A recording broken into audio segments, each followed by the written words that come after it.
凡是常常被推翻的东西，就是不成熟的。我们的学问是全盘了解，然后才展开的，不像西方人是一点一滴摸索着去整合，到现在还整不齐。宇宙一切都是动态的，随时在改变，人的命运也是动态的，随时在改变。易经它是讲和的，所有的分都是为了和。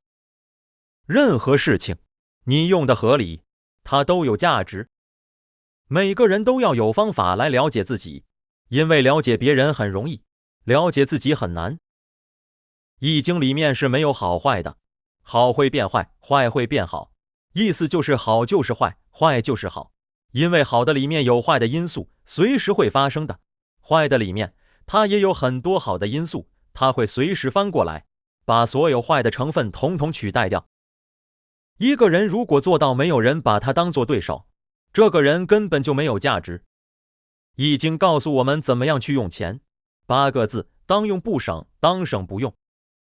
人生是来历练的，人生是来完成责任的。我们启蒙的问题，出在只在知识的层面去启蒙，没在智慧层面去启蒙。天下没有公平，只有公正。讲良心，自己管好自己，是易经给我们最好的启示。我们所追求的是合理的不公平，不是现在一般人所讲的公平。人只有一样东西可以比，其他都没有必要比，就是品的修养。一切都在变，只有人性没有变。采取无为的执行过程，才能大有为。有本事来拿，拿不到怪自己，是激励的基本原则。一个人品德基础良好，一生会很稳固。好好工作，其实是对自己好，不是对别人好。太过方正的人，往往成不了大事。人生是来享受过程，而不是来计较结果的。我们不是被事情所困惑，我们是被我们自己对事情的看法所困惑。持经达变是最有效的管理方式，有原则，却必须因人、因时、因事、因地而应变，以求制宜。结果不重要，原因、动机才重要。一个优秀的人应该具备4种识：常识、知识、见识、胆识。常识往往比知识更重要。胡雪岩成功的关键是先想到义，然后才想到利。人没有权威性，只有影响力。权威是不长久的，有权才有威，失去权力根本没人理你。圆通就是随机应变，圆滑就是投机取巧。读历史的目的是要从中得出一些道理来。你自己的命运你自己决定，要知道这辈子想成为什么样的人。你自己争气，你自己走正道，你自己遵照自然的道理，老天会帮助你。一个有成就的人，都是被经挫折，备受考验，否则不会有大成就。因为输不起，很多人才搞不好人际关系。如果时时刻刻都想赢，最后一定会输得精光。能不赢最好不要赢，这样你的人际关系才会好。努力之后是运气，如果不努力，怎么知道自己有没有好运气？花长得美，就有被摘掉的危险；树长得直，就会首先被砍掉。人有才能，也会遭人打压。一个人要不露锋芒，要修炼自己的内涵，才能谈是否有前途。对错是根据时机经常发生变动的，并不是一成不变的。和别人搞好关系的前提，是要先能接受自己，同自己和谐相处，跟自己相处愉悦。每个人都要留白，留一些空白给自己，你才能有想象的空间，才能充分发挥智慧，才能开发潜能。老是责怪别人的人，是不可能成长的，而随时检讨自己的人，才会不断提高。越有学问的人，越是不敢回答问题，就好像稻子一样，越成熟就越往下垂。人妥协却不能放弃立场，才叫圆通。人微言轻的时候，要多听，吸收一点经验来弥补自己的不足。人要服老，不要认老。人只有替自己做事才会效率很高的，替别人做事才会拖拖拉拉。组织如果能把团体弄得像一个人一样，效率就高了。我们大多数人只相信自己的道理，很不容易相信别人所说的道理。自然的法则对人来说便是自作自受，人人都自作自受，丝毫没有例外，这也是众生平等的一种表现。我们的修养就是把身上的动物性慢慢的修养成人性。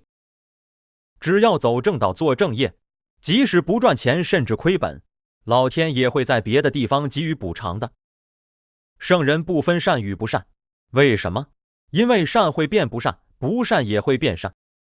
道是无所不包的，正道是道，偏道也是道，邪道还是道，歪道也是道。要消除人我之间，不要说我，要说我们。做人做事兼顾并重，通过好好做人来把事情做好。大同必须包容小异，世界大同并非世界一同。在家，家和万事兴；出外，把每一个人都当成朋友。与其早成功，不如晚成功；与其晚失败，不如早失败。易经给我们的不是知识，而是思路。凡是有话就说，有能力就表现的人，大概一辈子都在基层。问题是要化的，叫做大事化小，小事化了，最后所有问题都化得无影无踪，一点痕迹都不留。大自然只做一件事情，就是易经里面所讲的生生不息。生生不息是大自然唯一的功能。易经的道理是超越宗教的，义理从哪里来？从自然来，叫做道法自然。不要总是跟别人说自己记性不好，身体差，命不好等等，看似谦虚，实则是自证预言。另外也别总说别人不好。人生最大的价值就是死了以后还被人们怀念。有一位哲学家曾经说过，一个稳定平和的情绪比100种智慧更有力量。无数的事实都证实了这样一个道理，拥有一个好情绪，才能拥有一个快乐的人生。老天让你受各种不同的引诱，是为了考验你的。你有那个定力，你就会得到你的果报。你定力不好，就不要怨任何人。人是不得已才讲话，能不讲话就不讲话，不得已就好好讲，这是对的。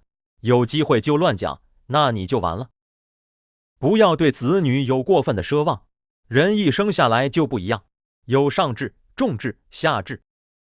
我们身体的疾病都是从紧张来的，只要你全身不紧张，你大概不会得什么病。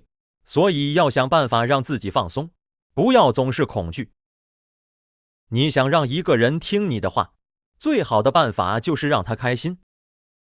做人要先学会听话，再学会讲话。做人终其一生都要全心全意，致力于4个字：天人合德。从现在开始，碰到任何事情都不要说不可能，说不可能就真的不行了。所谓人生，就是每个人尽可能将缺角修成圆满。一个人受委屈才能求全，一个人如果经不起委屈，那就不要求全，这样才能得其平。所谓德，就是要求我们按照自己身上原有的道去发挥。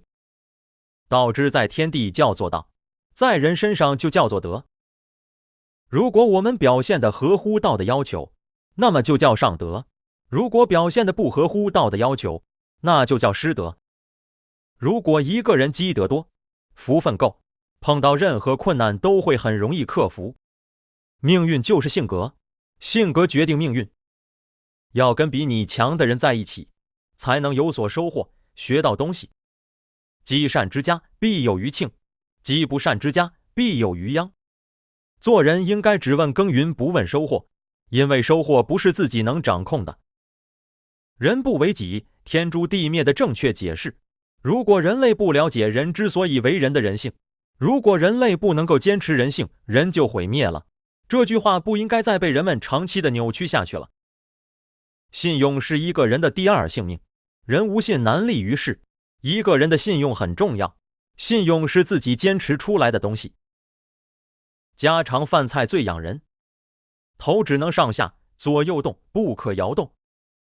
任何事情别人有没有错，其实跟我没有什么关系，因为他要自作自受。有实力，贵人的力量才能发挥出来。钱财就是人生要面对的第一块石头，同样一块石头可以成为你的绊脚石，也可以成为你的垫脚石，就看你怎么去对待。家庭不是讲理的地方，而是讲爱的地方。什么叫命？命就是一个口一个令，就叫命。谁发的口令？当然是你自己。真正搞清楚这一点，那你就悟到了。有才干有能力的人，一定要多多去照顾没有能力的人。读书才能明理，一定要多读书，读好书，好读书。懂得孝道的人都知道，任何事情都可以变成好事情，因为孝了，你就顺了。不明言常常是沟通的基础，只有站在不明言的立场来把话说清楚，才不至于一开口就伤人。人这一辈子，千万要记住，不要老做自己喜欢做的事。做自己喜欢做的事的人是第三等的人，第二等的人是做自己应该做的事，第一等的人是做老天让做的事情。你会重复的去犯的那个毛病，就是你这一辈子要修的课程。圆滑不是教你做墙头草，不是教你厚黑，教你不仁不义，而是要你在维护自己利益的同时，不去伤害别人。简单的道理，一个鹅卵石拿在手里不会伤到人，一个有棱有角的石头就会划伤人，这就是圆滑的好处。人最需要帮助的时候，就是落魄的时候。家庭教育决定了一个人的基本修养，采取无为的执行过程，才能大有为。